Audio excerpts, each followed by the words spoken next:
En 2025, une partie des unités d'infanterie motorisée de l'armée de terre française se déplace encore à bord du VAB, un véhicule entré en service en 1976. Ce n'est pas une flotte de réserve, ni un parc d'entraînement. Ce sont des machines en service actif dans des régiments qui figurent dans les plans opérationnels de l'OTAN. Cette situation n'est pas le résultat d'un choix délibéré de conserver une plateforme ancienne. Elle est le résultat d'une accumulation de retards, de reformulations et de reports qui ont étiré la durée de vie du VAB bien au-delà de ce que quiconque avait prévu au moment où la machine a été conçue. Le programme censé le remplacer, le VBMR Griffon, entré en service en 2019, est en cours de livraison. Mais le rythme de ces livraisons n'a pas permis de retirer le VAB des unités de combat dans les délais initialement envisagés. Et pendant ce temps, le contexte stratégique a changé d'une manière que personne n'anticipait vraiment au moment où le programme Scorpion a été lancé.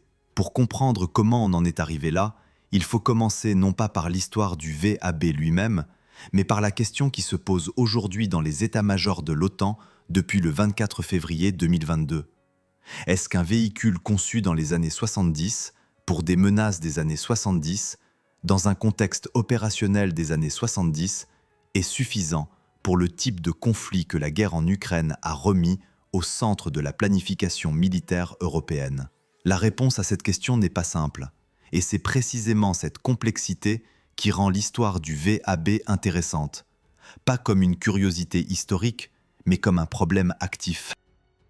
Depuis 2022, les analyses du conflit ukrainien produites par les institutions militaires occidentales soulignent de manière répétée plusieurs caractéristiques du combat mécanisé moderne qui ont des implications directes pour les parcs de véhicules blindés en service.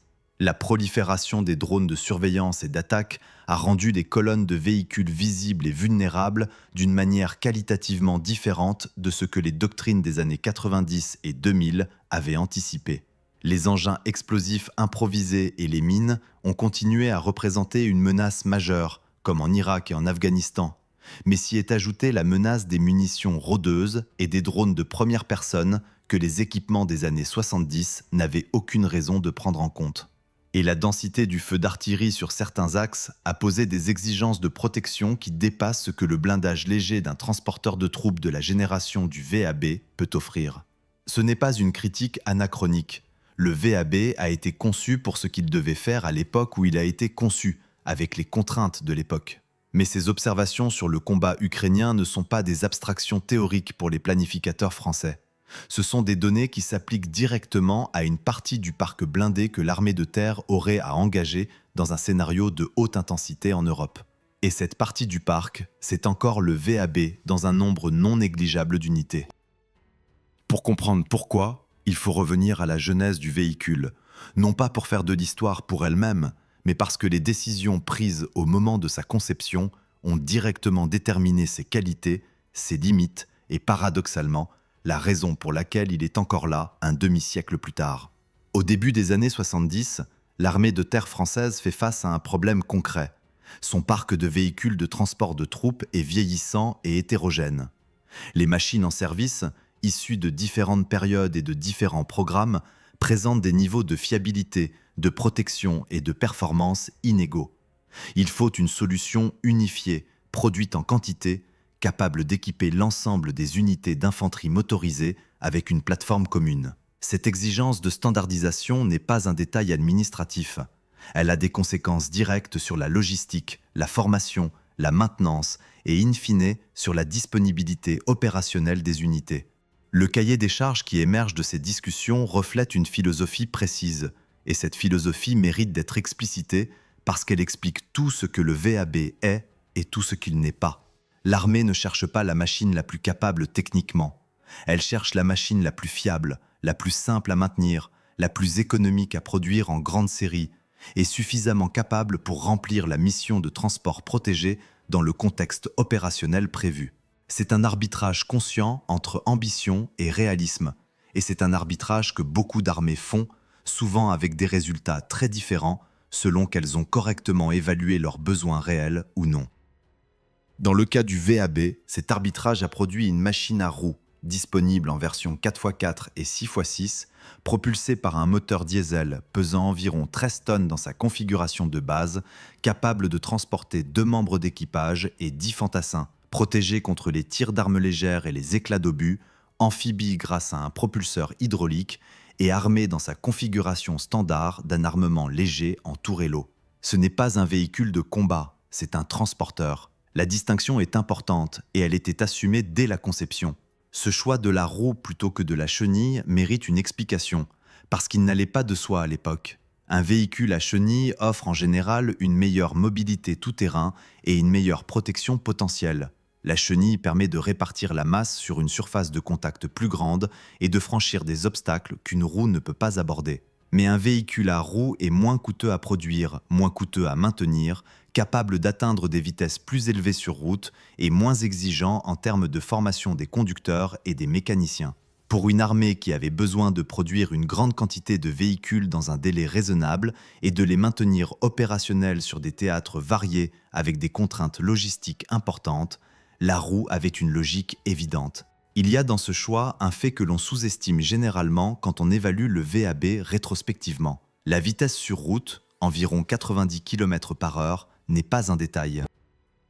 Dans un contexte de manœuvre rapide sur le théâtre centre-européen pour lequel le VAB était en partie conçu, ou dans le contexte des opérations extérieures sur de longues distances que la France allait mener dans les décennies suivantes, la capacité à se déplacer rapidement sur des axes routiers a une valeur tactique et opérationnelle réelle. Une colonne de VAB peut couvrir des distances significatives dans des délais que des véhicules chenillés ne peuvent pas atteindre sur route sans usure excessive. Cette mobilité stratégique n'est pas la même chose que la mobilité tactique tout-terrain, mais elle n'est pas sans valeur.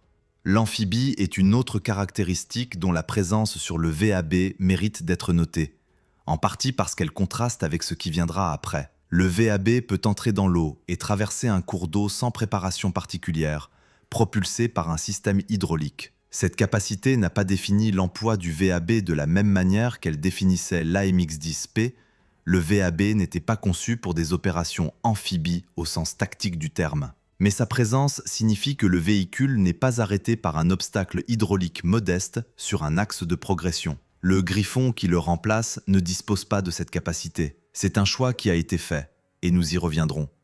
Mais il est utile de noter dès maintenant que la transition du VAB au Griffon n'est pas seulement un remplacement d'une machine ancienne par une machine moderne. C'est aussi un changement de certaines caractéristiques fondamentales. La production du VAB commence dans la seconde moitié des années 70.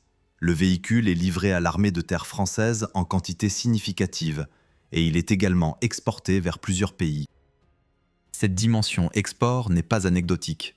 Elle a permis d'amortir les coûts de développement et de production sur un volume plus important, contribuant à maintenir le prix unitaire à un niveau acceptable. C'est l'un des éléments qui explique pourquoi le programme a pu atteindre les volumes nécessaires pour équiper l'ensemble des unités concernées. Dès les premières années de service, quelque chose se produit qui va marquer toute la suite de l'histoire du VAB. La plateforme de base se révèle suffisamment robuste et suffisamment adaptable pour accueillir des équipements très différents de ceux prévus initialement. Les ingénieurs commencent à développer des variantes spécialisées, postes de commandement, véhicules sanitaires, porteurs de systèmes d'armes anti-chars, configuration pour forces spéciales, véhicules de génie. Le nombre de ces variantes va croître au fil des années jusqu'à dépasser la vingtaine de configurations différentes reconnues. Cette prolifération de variantes est à la fois un témoignage de la qualité de la plateforme de base et une contrainte majeure pour toute tentative de remplacement. Parce que remplacer le VAB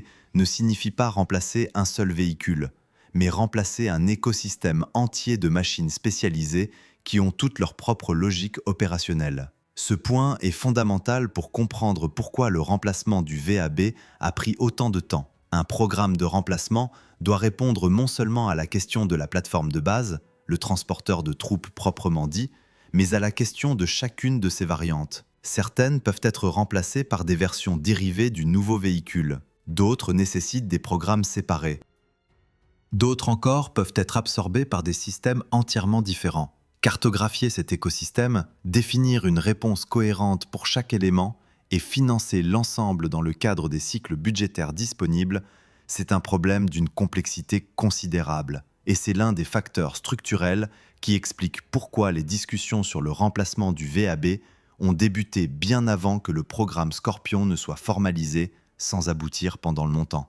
Les premières décennies de service du VAB correspondent à une période où ces limitations ne sont pas encore visibles dans leur pleine dimension. La machine fait ce qu'elle doit faire. Elle transporte des troupes, elle est fiable, elle est maintenable. Les mécaniciens la connaissent, les conducteurs la connaissent. Les commandants d'unités savent ce qu'elle peut et ne peut pas faire, et ils planifient en conséquence. Dans un contexte opérationnel où les missions sont relativement bien définies et où les menaces ne dépassent pas ce pourquoi le véhicule a été conçu, cette adéquation est suffisante. La guerre du Golfe de 1991 est le premier grand test opérationnel du VAB dans un contexte de haute intensité relative. La France engage son contingent, la 6e division légère blindée, sur un théâtre désertique, dans des conditions très différentes de l'Europe centrale pour laquelle une partie de son équipement avait été conçue. Le VAB y opère aux côtés des AMX-10RC et des AMX-30B2 dans des missions de transport et de soutien. Les conditions du théâtre, vaste distance, terrain dégagé, opérations rapides, mettent en valeur les qualités de mobilité du véhicule. Sa vitesse sur route, sa fiabilité mécanique, sa capacité à opérer dans la chaleur et la poussière, tout cela se vérifie dans des conditions réelles. Le VAB sort de cette opération avec une réputation consolidée de robustesse. Ce qui se vérifie aussi dans cette opération, sans que ce soit nécessairement interprété comme un signal d'alarme à l'époque, c'est que le VAB est un transporteur, pas un combattant. Dans un conflit où l'adversaire dispose d'artillerie lourde, de blindés modernes et de capacités de combat sérieuses, le VAB amène les troupes au contact et s'efface. Il ne peut pas participer au combat de la même manière qu'un véhicule de combat d'infanterie. Cette limitation est connue et assumée. Elle fait partie de la philosophie initiale du véhicule. Mais les années 90 vont progressivement exposer une dimension différente du problème. Les opérations dans les Balkans, Bosnie, Kosovo, introduisent un type de menace pour lequel le VAB n'avait pas été explicitement conçu, mais qu'il va devoir affronter de manière répétée dans les 2 décennies suivantes. Les engins explosifs improvisés et les mines. Ce n'est pas une menace nouvelle dans l'absolu. Les mines existaient bien avant les Balkans. Mais leur utilisation systématique contre des véhicules de transport de troupes dans des contextes de conflits de basse et moyenne intensité a révélé une vulnérabilité que la protection standard du VAB ne couvrait pas de manière optimale. Les programmes de renforcement du plancher et de protection contre les mines qui ont été développés pour le VAB dans les années qui ont suivi sont une réponse directe à ces leçons opérationnelles. Cette capacité d'adaptation, la possibilité d'améliorer le VAB existant plutôt que de le remplacer, est une arme à double tranchant. D'un côté, elle permet à l'armée de maintenir une flotte opérationnelle à un coût inférieur à celui d'un remplacement complet. De l'autre, chaque amélioration apportée au VAB rend la décision de le remplacer un peu moins urgente, puisque la machine améliorée répond mieux aux besoins immédiats que la machine non améliorée. Ce mécanisme, améliorer l'existant plutôt que financer le successeur, est l'un des ressorts fondamentaux qui explique la longévité exceptionnelle du VAB. Et il n'est pas propre au VAB. C'est une dynamique que l'on retrouve dans l'histoire de nombreuses plateformes militaires dont la durée de vie a largement dépassé les prévisions initiales. L'Afghanistan, où la France est engagée dans le cadre de l'ISAF, apporte une nouvelle série de leçons. Le VAB y opère dans des conditions de menaces asymétriques intenses. Attaque à l'engin explosif improvisé, embuscade, tir de roquettes. Les pertes subies par les véhicules sur ce théâtre alimentent des programmes de modification supplémentaires, kits de protection additionnels, systèmes de brouillage des détonateurs radio, renforcement structurel. Le VAB de 2010 n'est plus exactement le VAB de 1980. C'est une machine qui a absorbé les leçons de 4 décennies d'opérations dans des configurations très diverses. Mais c'est toujours, fondamentalement, une plateforme des années 70. Et c'est là que la tension commence à devenir visible. Pas parce que le VAB est une mauvaise machine pour ce qu'il fait, mais parce que les opérations en Afghanistan et au Mali, où le VAB est également engagé dans le cadre de l'opération Serval puis de Barkhane, révèlent progressivement l'écart entre ce que le véhicule peut faire et ce que les conditions opérationnelles demandent de plus en plus. La connectivité numérique, l'intégration dans des réseaux de partage d'informations tactiques, la capacité à communiquer en temps réel avec d'autres plateformes, Tout cela commence à devenir une exigence opérationnelle réelle sur des théâtres où la coordination entre unités dispersées est critique. Et le VAB, conçu dans une époque où ces technologies n'existaient pas, n'est pas nativement équipé pour cela. La question de la connectivité numérique du VAB n'est pas simplement une question de confort ou de modernité technologique. Elle touche à quelque chose de plus fondamental dans la manière dont les armées modernes conçoivent le combat. Et c'est précisément cette dimension qui va structurer les débats sur le remplacement du véhicule dans les années 2000 et 2010. Depuis la fin des années 90, et de manière accélérée après les opérations en Irak et en Afghanistan, les armées occidentales ont progressivement intégré dans leur doctrine l'idée que la supériorité informationnelle, savoir où sont ses propres forces, où est l'adversaire, ce que font les unités voisines, est une composante du combat aussi importante que la puissance de feu ou la protection. Cette idée n'est pas nouvelle dans son principe. Ce qui est nouveau, c'est la capacité technique de la réaliser concrètement au niveau du véhicule individuel, du chef de section, du conducteur. Les systèmes de partage de données tactiques en temps réel permettent à un chef de véhicule de voir sur un écran la position de toutes les unités amies dans son secteur, de recevoir des informations sur les menaces identifiées, de transmettre ses propres observations instantanément à l'ensemble de la chaîne de commandement. Cette capacité change la nature même du combat mécanisé. Elle réduit le brouillard de guerre, accélère les cycles de décision et permet des coordinations qui étaient impossibles à obtenir avec des communications radio traditionnelles. Le VAB n'a pas été conçu pour cela. Il peut être équipé de radios modernes. Il peut recevoir des améliorations ponctuelles. Mais il n'a pas d'architecture numérique native permettant l'intégration transparente dans un réseau tactique de données. Chaque amélioration dans ce domaine est une adaptation, une solution de contournement qui ajoute des équipements sur une plateforme qui n'a pas été pensée pour les accueillir de manière optimale. Le résultat est fonctionnel dans certaines configurations, mais il ne produit pas la même intégration qu'une machine conçue dès l'origine pour opérer dans un environnement numérique. C'est ce constat, parmi d'autres, qui a nourri les discussions sur un successeur au VAB tout au long des années 2000. Ces discussions ne partaient pas de zéro. Depuis les années 90, plusieurs concepts et études avaient été menés pour définir ce que devrait être le véhicule suivant. Ces travaux avaient abouti à des spécifications, des maquettes, des démonstrations de technologie. Mais à chaque fois, les contraintes budgétaires, les priorités opérationnelles immédiates ou les incertitudes doctrinales sur ce que l'armée voulait vraiment faire de son infanterie motorisée avaient conduit à reporter la décision de lancement d'un programme formel. Ce cycle, étudier, définir, reporter, n'est pas propre à la France. C'est une caractéristique des programmes d'armement complexes dans des périodes de contraintes budgétaires et d'incertitudes stratégiques. Mais dans le cas du VAB, ce cycle a été particulièrement long et ses conséquences ont été particulièrement visibles parce que la machine qu'il s'agissait de remplacer continuait à servir, à accumuler des heures de service, à être envoyée sur des théâtres de plus en plus exigeants, avec des équipages de plus en plus conscients de ses limitations. La formalisation du programme Scorpion en 2014 représente le moment où cette série de reports prend fin. Scorpion n'est pas simplement un programme d'acquisition de nouveaux véhicules. C'est une refonte conceptuelle de la manière dont l'armée de terre française conçoit le combat mécanisé. L'idée centrale est celle de la numérisation intégrale du champ de bataille au niveau de la brigade. Tous les véhicules, toutes les plateformes, toutes les unités connectés en temps réel via un système commun d'échange de données tactiques, le système Contact. Le Griffon, le Jaguar, le Leclerc dans sa version rénovée XLR, toutes ces machines sont conçues pour fonctionner ensemble dans cet écosystème numérique. Elles ne sont pas simplement des véhicules plus modernes que ceux qu'elles remplacent. Elles sont les éléments d'un système intégré dont la valeur tient précisément à leur interconnexion. Cette ambition est réelle, et elle répond à des besoins opérationnels identifiés.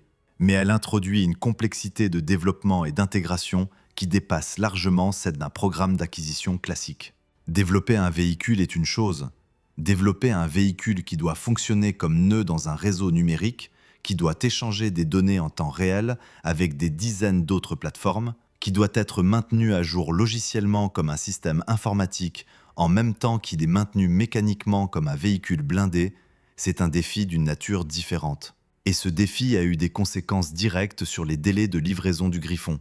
Les premières livraisons du Griffon aux unités de l'armée de terre ont commencé en 2019. C'est une date significative pour 2 raisons. La première, elle marque le début effectif du remplacement du VAB après des décennies de préparation. La seconde, elle signifie que le processus de remplacement a démarré 5 ans seulement avant que le contexte stratégique européen bascule de manière radicale avec l'invasion russe de l'Ukraine. Ce calendrier n'était pas prévu ainsi. Personne en 2014, au moment du lancement de Scorpion, ne planifiait en tenant compte d'un conflit de haute intensité en Europe continentale dans les 10 années suivantes. La planification se faisait dans un contexte de gestion de crise, d'opérations extérieures, de missions de stabilisation. Le spectre opérationnel pour lequel le Griffon était dimensionné n'était pas celui que la guerre en Ukraine allait remettre en avant. Ce décalage entre le contexte dans lequel un programme a été conçu et le contexte dans lequel ces livraisons se déroulent est l'une des réalités permanentes de l'armement militaire. Les cycles de développement et de production sont longs, souvent une décennie ou plus entre la définition du besoin et les premières livraisons en quantité significative. Dans cet intervalle, le monde peut changer. Et c'est précisément ce qui s'est produit avec le programme Griffon. Quand le 24 février 2022 marque le début de l'invasion russe à grande échelle de l'Ukraine, le programme de remplacement du VAB est en cours, mais loin d'être achevé. Des unités reçoivent leur Griffon, se forment sur la nouvelle plateforme, intègrent progressivement le système Contact dans leur pratique quotidienne. Mais une partie importante des unités d'infanterie motorisée roule encore en VAB. Et dans les semaines et les mois qui suivent le 24 février, quand les états-majors de l'OTAN commencent à réévaluer leurs plans en tenant compte d'un scénario de haute intensité en Europe qui n'était plus théorique, cette réalité prend une dimension nouvelle. La question posée n'est plus seulement « quand le Griffon remplacera-t-il complètement le VAB ?» Elle devient « si une brigade française devait être engagée dans un conflit de haute intensité dans les prochaines années, quelle partie de ces unités serait équipée du Griffon ? Quelle partie serait encore en VAB ? Et quelles seraient les implications tactiques et opérationnelles de cette hétérogénéité ? Cette hétérogénéité n'est pas seulement une question de différence d'âge entre 2 véhicules. Elle est une question de différence fondamentale de capacité. Une unité équipée de Griffon opère dans le système Contact. Elle voit ce que voient les autres unités connectées. Elle partage ces informations en temps réel. Elle peut être intégrée dans des plans de feu et de manœuvre coordonnés au niveau numérique. Une unité équipée de VAB opère avec les moyens de communication de sa génération. Elle peut recevoir des ordres, elle peut rendre compte, mais elle ne participe pas au même flux d'informations que les unités numérisées. Dans une brigade mixte, cette différence crée des asymétries de coordination qui compliquent la planification et l'exécution des opérations. Ce n'est pas une critique du VAB en tant que véhicule. C'est une observation sur ce que signifie conduire une transition technologique majeure dans un parc blindé quand le contexte stratégique change plus vite que le rythme de livraison du nouveau matériel. L'armée de terre française se trouve dans une situation où elle doit simultanément achever la transition vers Scorpion, ce qui prend du temps et des ressources, et réévaluer ses exigences à la lumière de ce que le conflit ukrainien révèle sur le combat mécanisé moderne. Ces 2 exigences ne sont pas nécessairement contradictoires, mais elles créent une tension réelle dans la planification. La dimension de la protection physique est l'une des tensions les plus visibles. Le Griffon est significativement plus lourd que le VAB, environ 24 à 25 tonnes contre 13 tonnes pour le VAB de base. Cette différence de masse reflète en partie des exigences de protection supérieures, meilleure résistance aux mines, meilleure protection contre les tirs directs d'armes légères lourdes, meilleures caractéristiques de survie pour l'équipage. Ces améliorations ont une valeur réelle dans un environnement de haute intensité. Mais elles ont un coût, en mobilité, en consommation de carburant, en exigence sur les infrastructures de franchissement et de transport. Le Griffon ne peut pas emprunter tous les ponts que le VAB pouvait emprunter. Il ne peut pas être transporté par les mêmes moyens aériens dans les mêmes configurations. Et il ne flotte pas.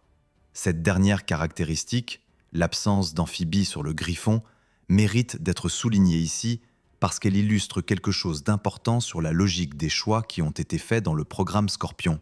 La décision d'exclure l'amphibie des exigences du Griffon a été prise dans un contexte où les opérations de stabilisation et de gestion de crise dominaient la réflexion sur les futurs emplois du véhicule. Dans ces contextes, l'amphibie n'était pas une priorité. Les théâtres africains ne demandaient pas de traverser des rivières sous le feu. Les missions de l'OTAN dans les Balkans non plus. La protection contre les mines et les engins explosifs improvisés, la connectivité numérique, la capacité à opérer dans des environnements urbains complexes, voilà ce que les planificateurs voulaient. L'amphibie a été arbitrée hors du cahier des charges. Le résultat est que la France a maintenant un transporteur de troupes moderne, bien protégé, numériquement intégré et qui ne flotte pas, dans une période où la capacité de franchissement organique redevient une variable tactique importante sur le théâtre européen. Cet arbitrage n'était pas irrationnel dans son contexte, mais son contexte a changé. Il y a une autre dimension du problème, qui est moins souvent discutée mais qui a des implications pratiques immédiates. Le rythme de montée en puissance de la maintenance et du soutien logistique pour le Griffon. Le VAB a derrière lui un demi-siècle d'expérience accumulée. Les mécaniciens le connaissent, les pièces de rechange existent en quantité, les procédures de maintenance sont rodées dans les moindres détails. Le Griffon est une machine nouvelle, avec une architecture numérique complexe, dont les procédures de maintenance incluent des composants logiciels qui n'existaient pas dans la génération précédente. Former suffisamment de techniciens capables de maintenir le Griffon à son niveau de disponibilité opérationnelle optimale prend du temps. Constituer des stocks de pièces de rechange adaptés à une flotte en croissance prend du temps. Et pendant ce temps, les deux flottes coexistent, chacune avec ses propres exigences logistiques, ses propres chaînes d'approvisionnement, ses propres formations spécialisées.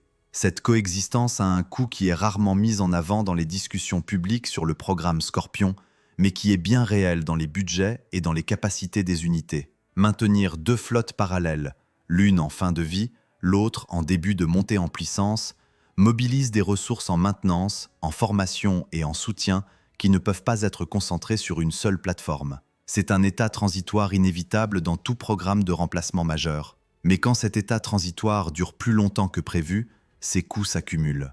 La participation française à la présence avancée renforcée de l'OTAN, notamment en Roumanie, illustre concrètement ces tensions.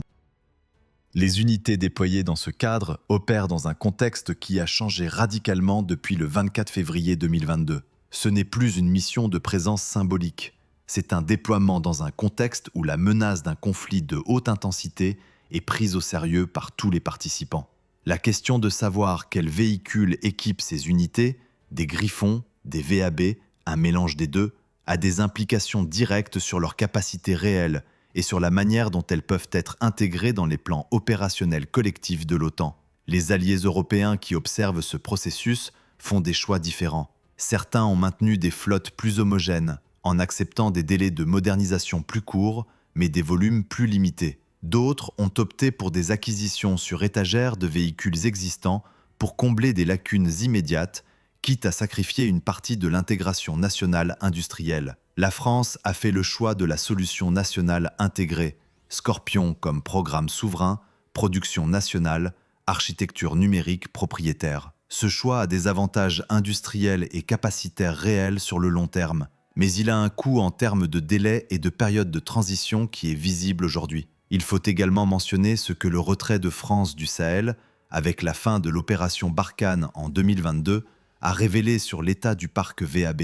Les véhicules qui sont revenus de cette opération, après des années d'utilisation intensive dans des conditions extrêmes, présentaient des états mécaniques variables. Certains avaient été réparés et remis en état. D'autres avaient accumulé un niveau d'usure qui posait des questions sur leur disponibilité à court terme.